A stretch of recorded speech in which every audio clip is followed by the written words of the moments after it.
Talks to save the Dallas Police and Fire Pension Fund are at a standstill tonight, and Dallas Mayor Mike Rawlings went to Austin to explain why to a state board. Fox 4's Lori Brown is at the state capitol with the story. Lori. Heather, to save the fund that every Dallas police and firefighter depends on for retirement, lawmakers here in Austin need to make some big changes. But all of that is on hold because the two sides can't agree on what changes need to be made, and the clock is ticking. The news I report today is not good news. We have not reached an agreement. That's what the mayor told a state oversight board in Austin after 2 days of mediation with the pension system broke down.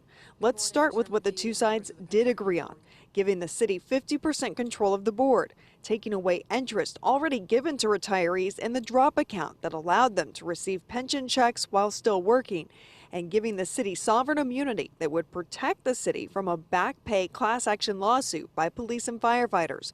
But a key sticking point. Who is responsible for what as we move forward?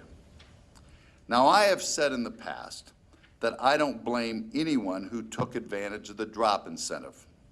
I bet you guys would, I bet I would, okay? Those who did so were not greedy, they were not irresponsible, and they were not reckless. They were simply taking advantage of an opportunity that frankly should never have been offered to them. What is the primary responsibility of the board? Here we have a major disagreement. Is it to keep the fund afloat? Or is it to implement a feature plan that makes the fund more insolvent every day? We believe that with our responsibilities to follow the plan. And when you don't have enough money, people try to say what's most important. And I don't know how you answer that. It's all important. Retirees like Pat Sanchez and her husband don't want to see their hard-earned interest stripped away. They spent more than 3 decades each with the police department. To me, that just sounds like theft. That's my money. It was invested. They earned that interest. Now, how can they go back and say that they want it back? David Elliston says the city encouraged him to join DROP. Most police and firefighters are that way. We follow the rules. And for now, for the city to come up and say, well, you should not have been offered that good of a deal, it really hurts.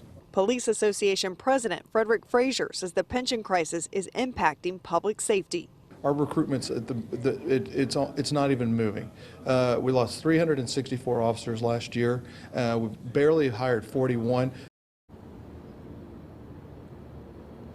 Now with the two sides both agreeing during mediation to increase the city's control of the board to 50%, I asked what would happen in the event of a tie. They haven't figured that out yet. Heather. All right, Lori Brown live. Thank you.